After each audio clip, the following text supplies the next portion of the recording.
Hello and welcome to another episode of the Feather on Football podcast with me, Luke Feather. This week I'm joined by Arsenal fan Greg Jones. Greg, how you doing? Hello. Thanks for having me. No worries. So I've just wanted to have a bit of a chat about Arsenal. Obviously a football club that divides a lot of opinion. In the last few games they've beaten the champions Liverpool. They've knocked Man City out of the FA Cup and then they've lost to Aston Villa. So I want your immediate reaction from the Aston Villa game, basically. From the Aston Villa game, it was sort of the polar opposite to the Man City game, where Man City game I felt like pretty much every player on the pitch gave at least a 9 out of 10 performance. Obviously in the Aston Villa game, certain players were rested, but yeah, just a lot of players just failed to, like, if you look at it as like an audition for the FA Cup final, you know, players that aren't really in the side a lot, players like Cedric Suarez, Rob Holding, Torreira, just all really had poor games. Eddie Nketiah as well, I thought he was quite poor. A lot of players just looked really tired. Players like Danny Ceballos, who he did try really hard, but players like Aubameyang just looked tired, Lacazette. Yeah, just a really poor performance all around, really. So going into the final game of the season, would your focus be on looking to go into the FA Cup in good form or resting players so they're fresh for the FA Cup? It is a tricky one. It's a bit of it's a tricky one for Arteta to decide because you also run the risk of what if a player like Aubameyang gets injured in that last league game, or do you want them to be fresh and rested? But then if we lost another game, like we lose that final game as well, we've lost 2 games on the bounce. Then going into play Chelsea, that wouldn't be good. Obviously, you want to win the last game, but yeah, it's just whether he wants to play a full strength team and risk an injury or lack of fitness, or get good form, bounce back with a win, which you would hope we would do anyway, but you just don't know this season with how inconsistent we've been. Yeah, and one of the main talking points from the Aston Villa game wasn't something that happened on the pitch. It was a banner that was flown over saying "Back Arteta, Kroenke out." What are your thoughts on that? Well, I think that banner summarises how basically all Arsenal fans feel at the moment. Like, everyone is behind Arteta. Like, everyone. Like, you can see what he's trying to do, the philosophy he's trying to instill in the players, the way he plays football. Although the results haven't been great, like with the recent results against City and Liverpool, you can definitely see what he's trying to do. It looks like you've got a sense of direction. Sorry, it looks like you've got a sense of direction compared to when Emery was in. Yeah, like 100%. Completely different to when Emery's in. Like, literally every week, just lack of tactical. Like, you didn't know what tactics we were playing. It just seemed really hit and hope. Just random results. Playing pretty poorly every week. If we won, we were lucky to win. Whether under Arteta, it's not really been. We've been unlucky to win. We've been unlucky not to win a lot of the time when we haven't picked up wins. Yeah. So yeah, there is definitely a lot of. But it is genuinely just will he get backed by the board? Because we know that obviously not a lot of money does get spent from the owner. I think we're very similar to Man United with their owners, Glazers. Just not a lot of money gets put into the club. Basically everything that money for transfers is generated from player sales, revenue from the club, etc. So yeah, just hope he does get some money to spend, because I generally do think he could make it into a decent side again if he is given money to spend and gets players that he wants and fits his style of playing football. Yeah, it's clear that obviously he was Pep Guardiola's right-hand man, and it's looking like he's trying to sort of bring that to Arsenal, which you can't. Obviously, it's working, but it's not, because you can see that they're trying, but they just don't really have the players like Man City do, who go out and spend God knows how much every year. Yeah, 100%. I think that even the fact that we got those results against Liverpool and City, I think it's just credit to Arteta, the coach, like the level of individual performance he's got out of some of those players who are, not being harsh, but are not like to the quality that you want if you're a top 6 team, even a top 10 team. Some of the players but the individual coaching he's got out of some players that looked awful before he came in. Players like Mustafi, who's universally hated by all Arsenal fans. He's managed to get him playing well. David Luiz, he's put in some really good performance recently. So, yeah, the future is bright, but 100% need to buy some decent players. Whether he'll be able to or not, we'll see. You touched on him briefly there. David Luiz, like Arsenal as a club, are one of those players that divides opinion. Some games he has, well, he can be the best defender on the pitch, and some days he can give away a penalty or get a red card. So, what do you see as the future for David Luiz? David Luiz, well, obviously just signed a new 2-year contract, but I feel like if we buy another centre back, obviously we've got William Saliba coming in next season from Saint Etienne. He's built up to be quite a good player. He's only 19 though, so obviously going to need some time to adapt to the Premier League, etc. But David Luiz, I feel like he can be a decent backup player. He's shown that he is still a decent player. Obviously he's getting old now, I think he's 32, 33. But yeah, apparently he's just one of those players that's really good to have in the dressing room, like helps the younger players a lot. Obviously he's got a lot of experience, won a lot of titles with Chelsea, PSG, won the Champions League as well. Like he obviously knows a lot about football, and I just feel like he's just a good player to have in the dressing room to, guide the younger players and be a leader in the dressing room as well and on the pitch. I've always seen David Luiz as one of those players where if he's in the team and he's in a run, a bit like when Chelsea won the league under Conte and he was in the middle of their back three, he was arguably the best defender in the league that season. I think when he's on a run and he's in the team every week and he's being picked, he can be a top player. But I worry if he's going to be a squad player, then I do worry because he seems like one of them where if you just chuck him in because someone's injured and he plays one game, he won't sort of be in his stride really, if you know what I mean. Yeah, I think it's a confidence thing. Like after that Man City game when restarted, obviously his confidence must have been so low. Coming on, getting sent off, giving away a penalty, and he came on as a substitute as well that game. Yeah. I think that was like the first time that had happened in the top 6 European leagues since like 2012. So yeah, his confidence must have been shattered after that. But credit to him to coming back. I know a lot of Arsenal fans wrote him off, me included. I'll hold my hands up and say, fair enough, he has came back and put in a lot of good performances. I'd say he was arguably man of the match against Man City. Yeah, quality in that game. Yeah. One player who has sort of been frozen out, from what we can see in the media, is Matteo Guendouzi. Now, obviously there was the Brighton incident where apparently he was saying to their players, it's just bragging about how much money he earns and stuff like that. And since then, I don't think he's been seen. Rumour has it he's been training on his own and the club wants shut of him. So what do you think? Well, Matteo Guendouzi is one of those players that obviously he's young, but you can see he's got a lot of ability, a lot of potential. And I do think he's one of those players who could become very, very good in the future. But from what I've read, and from what I've seen in the media, it does seem like he has sort of attitude problem. Maybe he thinks he's more powerful than Arteta, undermining him as a new manager potentially.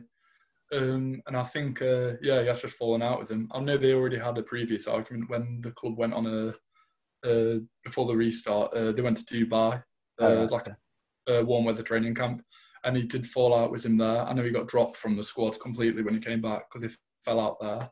But it just looks like he's completely fallen out with him.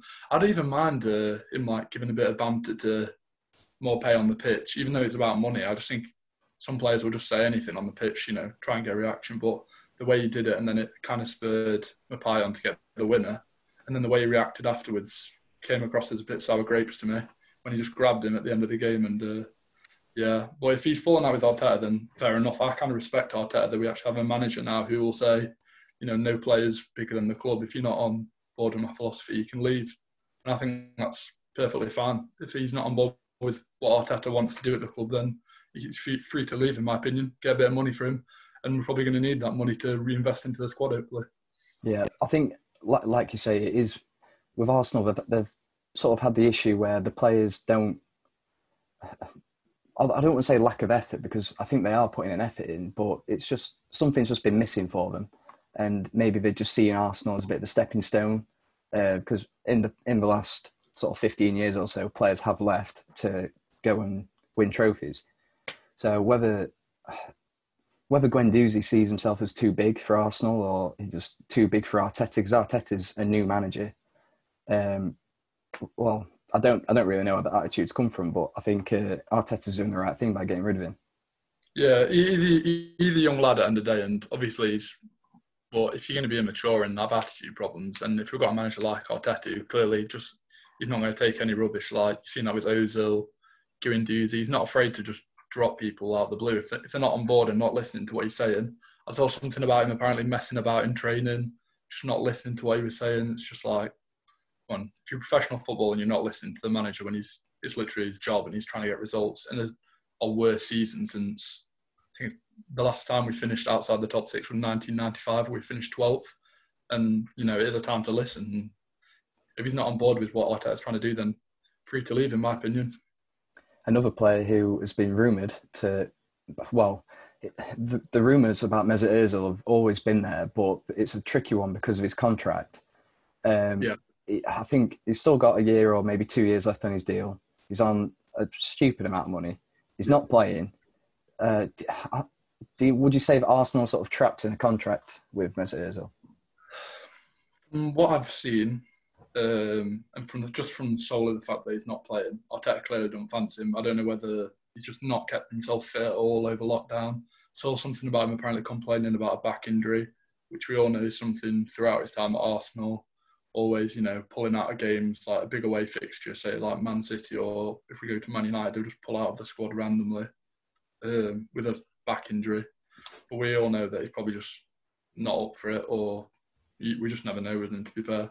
But yeah, it does look like he is just trapped. Like, he's perfectly happy just to stay at home and, collect £350,000 every week and not play, clearly. Like, he'll happily post something on social media after a game saying, M10 and a picture of him in training, but he's clearly just not match fit. It's just like, come on, just put the effort in if you actually care about the club.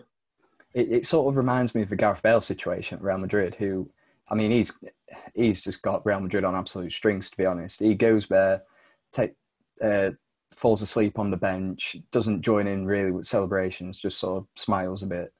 But he's happy to collect his wages at the end of the week just because he likes playing golf in Spain, which is fair enough. But it's a similar situation. I don't know how we're going to sort it, to be fair. The only thing that I can think would happen is if he went on loan or we sold him, but I'm sure there'd be a clause where we have to pay a certain amount of money because no one's going to pay anywhere near £350,000 a week. And I doubt he's going to leave. I doubt he'd take a pay cut to leave. No, it's similar to when Alexis Sanchez left Man United to go on loan. I think he went to Inter Milan and Man United still ended up paying like most of his wages or something. So something like that could happen. But it's just a shame because he's not young anymore. He's in his 30s, I think. So he needs to be playing, really. Another player, sorry to talk about other exits or potential exits, but the next one is Aubameyang. Yeah. Obviously, right now, it's your best player, has been all season. Without his goals, God knows where he'd be. 1 year left on his contract. Still to sign a new deal. What do you think will happen with Aubameyang? Well, judging from what we've seen and how we're going to finish the season now, no Champions League, might not even get Europa League unless we beat Chelsea in the final, which I'm not sure will even happen. So it could be going into next season with no European football at all. He is a player that's stated repeatedly he wants to be playing in the Champions League. He came, he scored a bunch of goals for us, and he's been let down by the defence, in my opinion. The defence and the lack of signings across the team as a whole. The lack of investment over the last 2 years since he signed. Lack of just signing good defenders, quality defenders to actually help us win games. And I don't know if he'll stay, to be honest. I think if there are teams interested in him, I think he could leave. I know Barcelona has been linked. But we'll just see what happens, I guess. It's down to him. I think he wants £250,000 a week. It's just up to whether the club want to pay for it or not. Well, it's one of them where, because bring it back to Ozil, the problem is when you've got a player like Ozil on £350,000 a week who's not playing, other players then say, well, I'm better than him, or I'm more important for the team than him, so why am I not on that money? And then the club just ends up in a situation where they're paying everyone a stupid amount of money, or, they can't afford to do that, and players end up leaving to go to a club where they can get that money. Yeah, it completely ruined the wage structure at the club when we gave Ozil that contract, I think. But at the time, he was playing, so that was at a time when Alexis and Ozil were on the verge of leaving, And it was sort of like, we can't lose both of them, literally our two best players.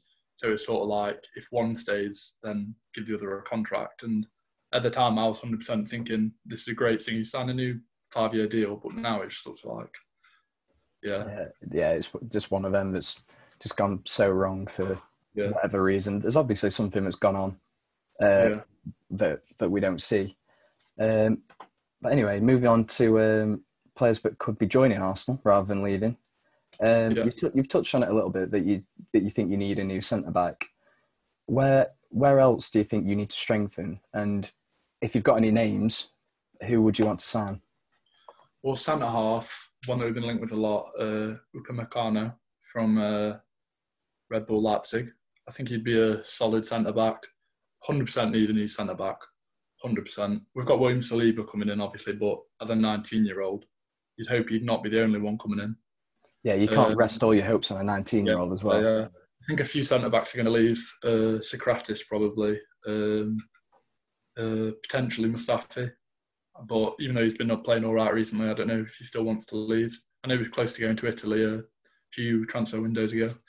But yeah, definitely a new centre-back. New centre-mid, hopefully to replace Guendouzi. I'd like that to be Thomas Partey from Atletico Madrid. I feel like he'd be a solid defensive midfielder to have as an option. It's not really... that's a position you've struggled with a long time. Since Patrick Vieira left. Yeah. You never really replaced him, so... Yeah. I think that's got to be high on you. I also think potentially a more creative midfielder as well. Maybe a number 10 to replace Ozil, because in the loss to Aston Villa the other day, no creativity at all. 0 shots on target. Literally midfield just created nothing. It was really disappointing to see, actually. And yeah, I just think we miss a player like Ozil. Obviously, we are going to miss him. Like, I'm not denying he's probably one of the best playmakers of the modern era. But yeah, we just miss a player that can, find that final pass, that key pass. What about Dani Ceballos? Because I saw yesterday that Arsenal are looking at trying to bring him in either for another loan next season or even on a permanent deal. So would you take him on a permanent? Yeah, 100%. I think he's been one of our best players, especially since the restart. Reminds me a bit of Santi Cazorla. Don't think he's quite as good as Santi Cazorla was yet, but definitely got potential, hopefully. I think we could get him quite cheap as well. I think within the region of 25 million, which for a player, which in this market, I'd say is very good for a player who's quality. I think he'd be a decent signing. So if it's a big if, because we don't know particularly about Arsenal's transfer budget and everything's a little bit up in the air because of the COVID-19 situation. If you sign a centre-back, if you sign Thomas Partey, where do you think realistically Arsenal could finish next season? This also depends on a lot if, Aubameyang stays. Because obviously if Aubameyang left, we'd have to buy a striker, I'd hope, as well. Yeah. Don't know who that could be. But the thing is, that'd cost to get a decent striker, it'd be like 60 million, 70 million. So it'd cost some money a lot more if Aubameyang left, and the goals we'd lose and players we'd need. But where to finish next season, I'd hope to be challenging for Champions League if we make the right signings. That'd be the aim for Arteta, I think, top 4 finish. Yeah, that's what I'd hope. But obviously, the gap between the top 4 and Arsenal right now in 10th is massive. And they're all going to strengthen. It's like Man City are going to buy a load of players. Man United will buy loads. Chelsea have already made some great signings in Werner, Ziyech and potentially Kai Havertz. So yeah, the gap's only going to get bigger. And if Arsenal don't strengthen, then I don't even know where we could finish. But yeah, we'll just see what happens. It is a tough one because there's so many factors and variables, but are dependent on that could contribute to who gets top 4. Because like you say, everyone's going to want to come back stronger because the league as a whole, or the top 6 as a whole, the top 6, they've all been fairly weak apart from Liverpool. Like Man City have lost, I think they've lost like 8 or 9 games this season, which is unheard of for the last 4 or 5 years. Chelsea have been hit and miss. Man United have been more misses than hits, but are sort of back now. And you think everyone would strengthen next season. Yeah, definitely. Yeah, the gap's only going to get bigger if we don't strengthen. That's why, if anything, Arsenal need to strengthen more than the other teams if they want to, get to that level again. But I do think that we could challenge if Arteta is given the time and the right signings. Obviously, it might take a bit of time for him to, fully instill his mentality in all the players. But just give him time and hopefully he gets back. Because I do think he's a good coach. Obviously, learning from Pep Guardiola, I think he could take us to a decent level if he's given time. So we've touched on the FA Cup a little bit. It's going to be an interesting one because either Mikel Arteta or Frank Lampard will win their first trophy as a manager. Yeah. Both managers were unbeaten in FA Cup finals as players. How important do you see the FA Cup for both Chelsea and Arsenal in terms of not only for the club in terms of, well, it's a trophy, but for the manager as well to get a winning start so early in their career? Yeah, it's massive for both. Obviously, Lampard, he'd love to win the FA Cup with Chelsea, as would Arteta. People say it's not as big a trophy anymore, but I'd still say it's still a major trophy, and obviously you're going to want to win it as your first trophy of the manager, get out of the way. And for Arteta as well, especially now that we can't get Europa League through the league. That's not crucial. It is crucial. I think finishing Europa League, obviously it's not where we want to be. I'd rather be in Champions League ideally, but there's still, I think the gap in money from having no Europa League to Europa League is still a lot of money. Could make us up to like 30 million, 40 million extra to spend in the transfer market, which could be the difference between signing a really good player and not signing a really good player. So, it is really important. Yeah. So, sticking with the FA Cup final, I thought we could try and put together a combined Chelsea and Arsenal team. Obviously, there's going to be a few where I say, "Oh, I want this player," and you say this player, and we're going to have to come to some sort of agreement. Middle ground. Yeah, a little middle ground. Some compromises. Right. You want to start?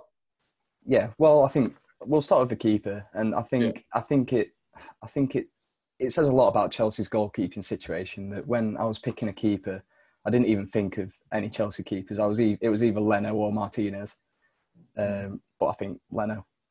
Yeah, I've gone with Leno just for how solid he's been over the season as a whole. I'd say arguably our best player, bar Aubameyang, kept in a lot of games. Just a solid keeper. But shout out to Martinez as well. He's been great since he came in. He's let all the Arsenal fans know that we do have two solid goalkeepers, and it should be a good fight for the number one spot when Leno comes back from injury. Yeah, it's been interesting with Martinez because he's been at Arsenal for a long time, hasn't he? But he's always been like a second or third choice. And he's been out on loan to Spain a lot of times. I remember, I think it was when we played Reading in like 2012, and I think we won like 7-5 when we went 4-0 down. Yeah, and he was in that then, and he had some awful mistakes. But 26 now, joined when he was 16, and he's finally getting his chance, and it's good to see him taking it because he's a solid keeper. Absolutely. Right. We'll move on to the back four. With the right back, I think it's got to be Azpilicueta for me. Yeah, I've gone Azpilicueta. Yeah, solid player. Always been solid for Chelsea. Played in a lot of positions, hasn't he? Yeah. Solid player. Straightforward one. And now the position, it's hard for Chelsea or Arsenal because they're just useless basically at centre back. I've gone for Rudiger and David Luiz. I've gone for that's exactly the same as me actually. Rudiger and David Luiz. I thought Rudiger was solid this season, and it's best of a bad bunch really, to be honest. But David Luiz with his recent performances, I think he's earned a spot in this team. Yeah, I think both teams need to strengthen at centre back, to be honest. But anyway, left back, who have you got? Kieran Tierney. Yep, same. Yeah, solid player. Future captain at Arsenal, I think. He's got real solid leadership skills, good going forward, good defensively, passionate. Seems to put a lot of work in training. Just seems to really be passionate about the club, and I like what he's doing on the pitch. Yeah, looks a good player, and I think the less said about Chelsea's left backs the better. So we'll move on. Defensive midfield, another easy one for me. Kante. Yeah, Kante. Yeah, gotta be. I think he's already had all the plaudits, but everyone knows what he's about. For me, when he's playing in that position, he's the best in that position. Yeah, It's just 100%. where he's like being played. Is he playing on the right hand side of a midfield three, or is he in the middle? And I just think Chelsea's so much more solid when he's in the middle, to be honest. Yeah, definitely. Yeah, one of the best in the world, 100%. Yeah, definitely improve Arsenal a lot. Yeah. So we'll move on to the other midfielders. Who have you got? I've gone with Ceballos and Kovacic. Do you know what? We've actually picked the exact same team so far. So, Love to see it. looking good. Right, I think the front three, for me, this was fairly straightforward, but I think we might differ a little bit. Okay. So I think the only certain, really, is Aubameyang. Yeah, 100%. Yeah, okay. Have you put him in the middle on yours or out wide? I'll put him in the middle, just so I can Yeah, fit put him in the all the middle. players in. Yeah. Middle, decent amount of goals this season. Yeah, solid. Solid. So, for your right winger, who have you gone for? Maybe controversially, but I've put him in based on this season and what he's done in previous seasons, and just I know how good he is as a player. Obviously, he's taken some time to adapt. I've gone with Nicolas Pepe. Okay, right. We've actually disagreed on one. Okay. Nicolas Who you Pepe, gone like, with? I've gone with Willian. Okay. Yeah, Willian was the other one I was looking at, to be fair. I just think, for the reason, I'm not denying that Pepe will, well, I think he will be a good player for Arsenal. I think he will come up clutch. But this season, he's been very hit and miss. He's got a few goals, few assists, looks good on set pieces. But I know he had a good year last season, but I personally haven't seen enough to put him in over Willian, who's been at Chelsea for 7 years, won it all. Yeah, mine was sort of just based on the fact that Pepe, this season, I looked at they've got a similar goals assist ratio. I think they're both on about 20 goals assists in all competitions. But I think Pepe has been decent. And I just went for the fact purely that I know how good he was last season. Got 33 goals and assists in the league alone. I think he'll obviously need all players that come from the French league need time to adapt. But just hopefully give him some time and we'll see. I know Willian's been linked with Chelsea, Arsenal a lot, so that could be interesting if he makes a switch. I'm not sure how I'd feel about that, but we have to come to an agreement, and I'm very passionate about Willian. I'll let you have Willian. Okay. I'll let you have Willian. Well, maybe passionate's the wrong word, but Willian he's got to be in the team. Left wing? Left wing, I've gone with Pulisic. Yeah, good. Yeah. That was the one I was worried about. I was thinking, if Greg doesn't put Pulisic in this team... No, he has been decent, especially since the restart. Taken some time to adapt to England, I think, but he has been decent. It was brilliant when he came on last night. Scored a decent goal. His assist as well. He's a very good finisher. Yeah, absolutely. Yeah, it keeps getting... The obvious comparison is always going to be with Hazard, because Chelsea have just lost him. Sorry. Yeah. So, but he's constantly getting compared to Hazard, which it's big boots to fill. But so far, I couldn't really ask any more of him, to be honest. Yeah, decent player. Right. So that's our team. I think we've got 6 Chelsea players and 5 Arsenal players. So yeah, a slight edge for Chelsea. Yeah, slight edge, but you'd expect it to be fair. If you look at the league positioning, you're always going to think that Chelsea team's going to be better. Yeah, you maybe think a few more Chelsea players, but so just to finish, FA Cup final, obviously in a couple of weeks, massive game for Chelsea and Arsenal. What's your prediction? Well, looking at the games that we've had in the league, there's always goals in it. They've all been quite close as well. A 2-2 at Stamford Bridge, a 2-1 at the Emirates, which I feel we were very, very unlucky to lose, to come away with nothing.